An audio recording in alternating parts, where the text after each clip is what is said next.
Welcome to Savvy Business, Life Unscripted, with your host, Christina Rivera, where our guests share their wisdom and valuable business tips, empowering our audience to expand their personal potential.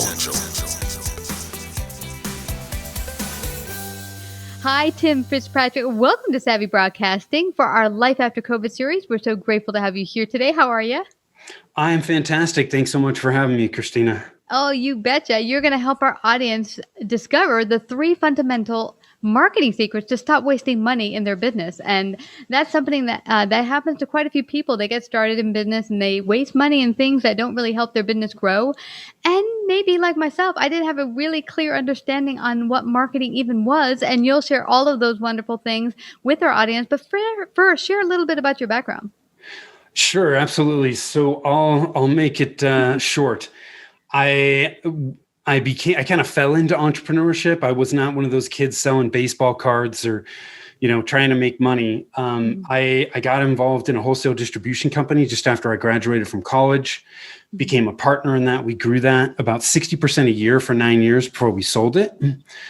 After we sold it, I worked for them for a little bit longer, and then I actually got laid off. So kind of funny to get laid off by the company that bought you, but it's more common than you might think. So after that, I shifted. I went into residential real estate for a while, could not stand it. It was not a good fit for me.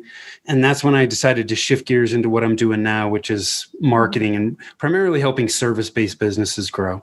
Yeah. And so in your prior businesses, did you deal specifically with marketing, or you kind of just learned about it later on? You grew your own business? It was a major part of what I was doing. When I was in distribution, I was managing the company on a day-to-day basis. And, I'm biased now because I am a marketer, but I've always felt like if you don't have marketing bringing in leads and customers, you can have the best product or service in the world. It doesn't matter. Yeah. So marketing is absolutely essential for the success of any business. So for me, and my understanding at this present time, is marketing like the first step towards the signing and the making of the sale? Yeah, the way I look at marketing is marketing is all about, finding someone who has a need or a problem that you can solve and getting them to know, like, and trust you. That's what marketing is. So to me, it's finding those people who have that problem and then getting them to know, like, and trust you through the message, the information that you're putting out there, so that when that pain or that need gets great enough, they raise their hand and they think of you. Yeah. And that's when you then, there's that typical handoff to, okay, well, marketing's found the lead. They've raised their hand. Now it's moving into the sales process. Yeah. Yeah. And from you working with people, have you seen that there's things that companies get wrong or don't understand about marketing? Oh, tons of stuff, right? I mean, the way we see it most commonly is they're battling information overload when it comes to marketing. There are so many different marketing channels. There's so many different tactics now. And there's no shortage of people coming across your email inbox or your social feed going, oh my gosh, you have to do this or you have to do that. And when you're just overwhelmed and you're battling information overload, you just can't do anything. You don't know what to do. You don't have a plan to follow. And you're just never going to get traction that way. So, that's why, you had mentioned the fundamentals. That's why we really focus on the fundamentals. That's the first thing that we talk about. Yeah. So that's our tip of the spear, if you will. Yeah. Because if you don't have the fundamentals in place, you're always going to be battling information overload. You're always going to be overwhelmed. You're going to inevitably waste time and money, and you're going to have to come back to square one. So you might as well start with the fundamentals first. Yeah. Well, fundamentals are awesome. One guy had said to me years ago when I was studying dance, I used to like to go back once a week and just do the beginner's class. And people were like, are you doing that just to feel good because it's so easy? I'm like, actually, no, it's not easy, because now as you learn more and more information and you learn technique, it gets more, the class, maybe the choreography is not harder. But going through it and analyzing and learning it, when you see people just learning it for the first time, you go, oh, that's something I didn't think about. So the fundamentals actually, if you continue to go over them, make you better and better and better. Yeah, yes. And so I'll share with you one of my favorite quotes from Michael Jordan. He said, get the fundamentals down and the level of everything you do will rise. So the fundamentals in any discipline lay the foundation for you to build the rest of your house from. Yeah. So if you skip them, you're building a house without a foundation, which is just not, we all know that's not going to last long term. Yeah. So you've got to have those fundamentals in place. And once the fundamentals are there, look, Michael Jordan, how many times did he shoot free throws in practice? I mean, probably hundreds of thousands. Okay. So he makes it look easy, because he practiced those fundamentals. Those fundamentals are there without him even thinking about them. Yeah. And that's where we need to get with our marketing. Yeah. So the first step in the fundamentals, is it really getting people to know who you are, and how do you stand apart from all the actual noise out there with so many companies maybe doing the same thing you're doing? Yeah. So the way I look at them, and we can dig into these, as little or as deep as you want, but I call them the marketing strategy trilogy. The first one is your target market. You have to understand who you're going to serve and how you're going to serve those people. Mm-hmm. The second thing is you have to have clear, engaging messaging to that target market. You can't create a message that's going to resonate with somebody until you actually know who you're trying to attract, right? That makes sense. So that's the second step. And then the third step in the fundamentals is you got to have a plan. What's your plan going to be to get that message in front of those people? Mm-hmm. Those are the three things you have to nail down. Then you can start to get, more tactical. Am I going to be on my website, my social media channels, my content, all of those things? Those are getting more tactical. But if you put a YouTube channel out before you even know who you're trying to attract, it's never going to resonate with anybody. Yeah. It'll be hitting like a needle in a hay. Yeah, a needle in a haystack, right? Yeah. I mean, here's the way I think it's easy for people to think about. Unless you're Amazon, you can't try to attract everyone, right? Amazon, I mean, tons of money. But if you think about Amazon, when they first started, they weren't selling everything to everybody. They were an online bookseller. They nailed that market. And when they nailed that market, then they started to expand into what they are today. And now they sell all kinds of stuff. They're involved in all kinds of different verticals and industries, but they didn't start out that way. Yeah. And if as a small business owner, if you start out trying to do business with everybody, it's just never going to work. You can't it's too hard to figure out where you need to be to find your clients. You're going to end up working with clients that you don't do good work for, that you don't enjoy working with, that aren't profitable. You don't want to do that. Yeah. Yeah. And this reminds me, Tim, many years ago, I had a guy, he was a coach, and he was working because he had epilepsy he dealt with for many years. He said, well, that market's too small, so I'm going to broaden it out to everyone. I'm thinking that market's too small. 1% of the population in the United States is that market. And guess what? 1% of 350 million, pretty good chunk. So I think the mistake that people make is that, it's only, women, or it's only this population, or only dogs. Then you think, well, hello, how many people own dogs? So you could be, you could be ruining it if you think that I have to cast a wide net, when actually a smaller net will do you just fine. Absolutely. And, so let's say you look at that case of epileptics, if you know that market, you know the challenges that they deal with, and your specific product or service solves a very specific problem that they have.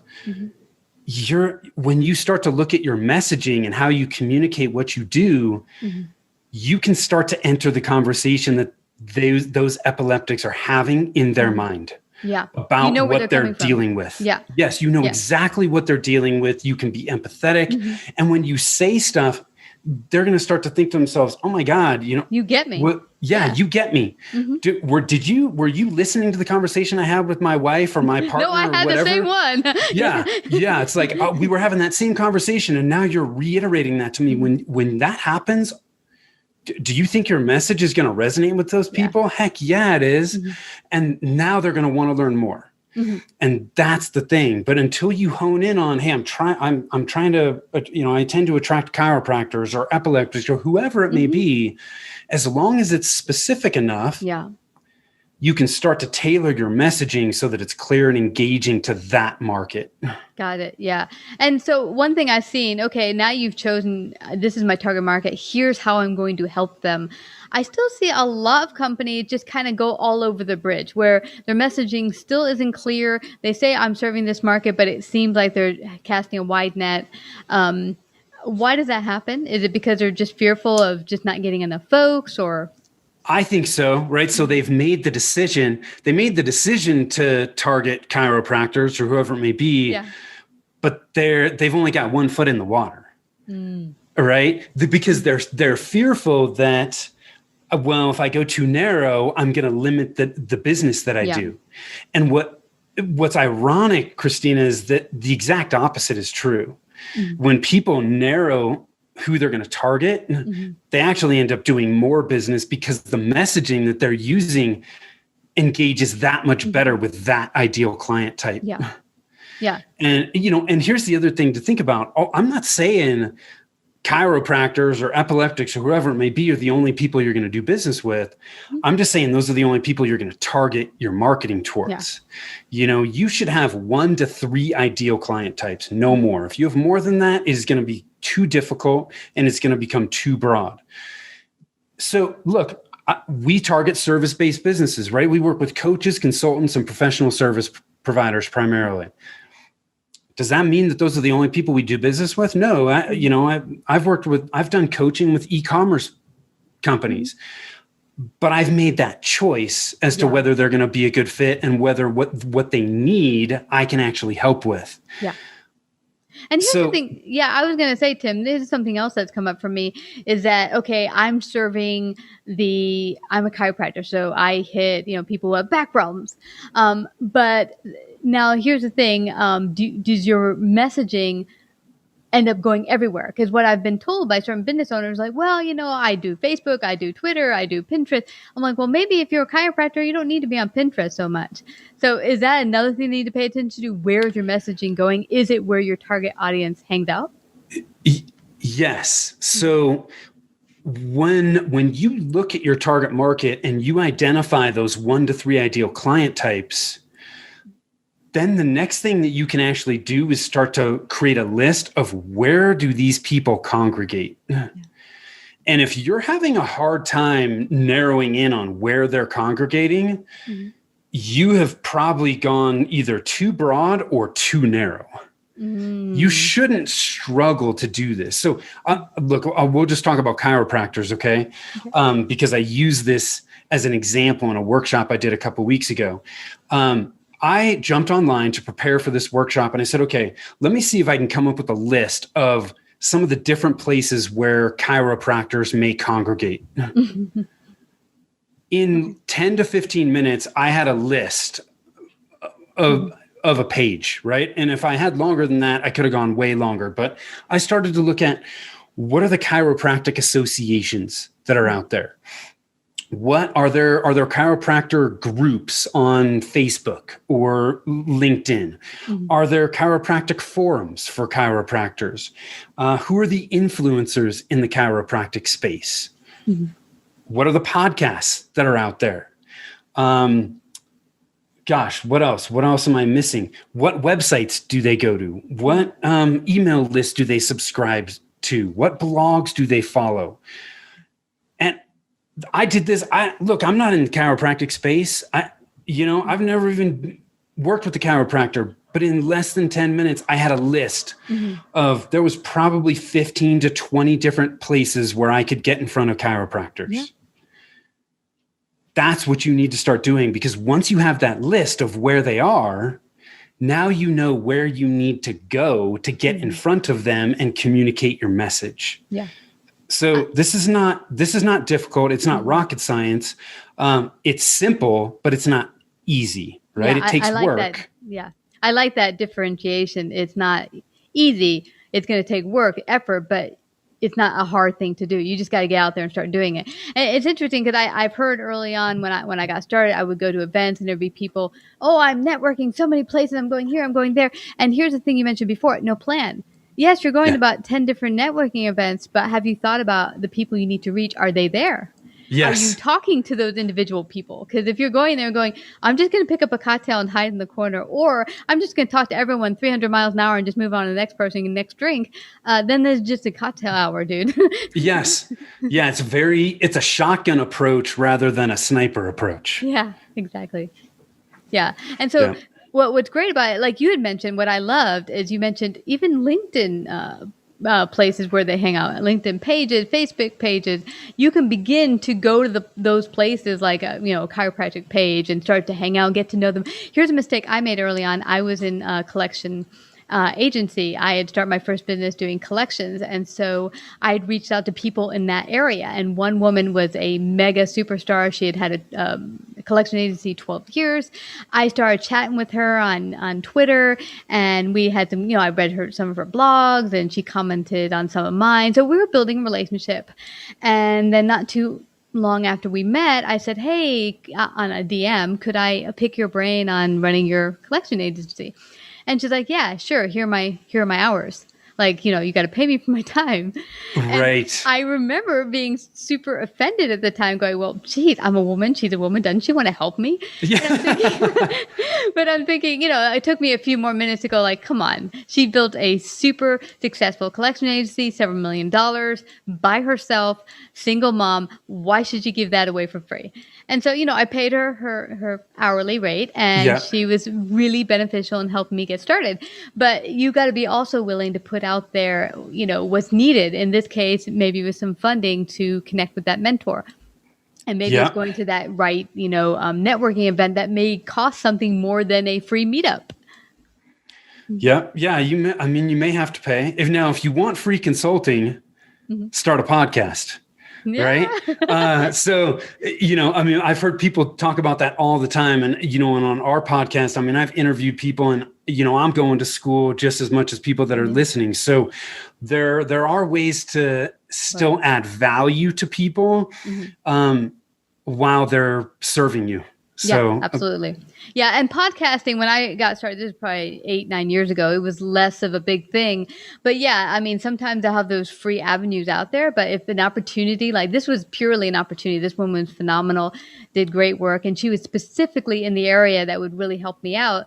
But when those opportunities come up, are you going to grab it or say, nah, it might cost a few pennies? So, yeah. Well, think about how much time did that conversation save you? Yeah, and not that much money. It probably saved me 10,000 hours. So, even if you had spent thousands of dollars for that call, it would have been well worth it, because she allowed you and enabled you to get to the place where you wanted to be that much faster. Exactly. And that's why coaches are so important. Some people are like, oh, well, this coaching is la, la, la, la, la. Well, it depends. You got to really do your homework and see if this person or place is really what you need. But if it is, think about the hours you can save based on their experience and expertise and the skill they're giving you. Yeah. Absolutely. Yeah. Well, this has been fabulous. I don't want people to leave without finding out more about you and your business. How can they do that, Tim? Yeah, absolutely. The best place to go is our website, which is rialtomarketing.com. All our social links are there. The content, we put out content on a regular basis to help business owners, so they can get all that information there. I did put together some special resources for your listeners too. So I'll give you that link so you can put it in the show notes, but it's just rialtomarketing.com/savvy-business-life-unscripted. So there's some free stuff with the marketing fundamentals in there that'll help them get going. And if they get stuck, They need outside eyes. All they need to do is get a free consultation from our website, and I'd be happy to chat with them for 15 minutes. Oh, that is fabulous and so much value. I thank you a lot for all the wonderful value and insight you gave our audience just today, along with that link, which we'll post in the show notes. And thank you so much, Tim, for coming today on Savvy Broadcasting to our Life After COVID series. Thanks for having me. You betcha. Like, subscribe, and share this episode. To listen to more savvy episodes and savvy biz tips, go to www.lifeunscriptedradio.com. To find out about our paid sponsorship opportunities or how to become a guest, email Christina at lifeunscriptedradio.com.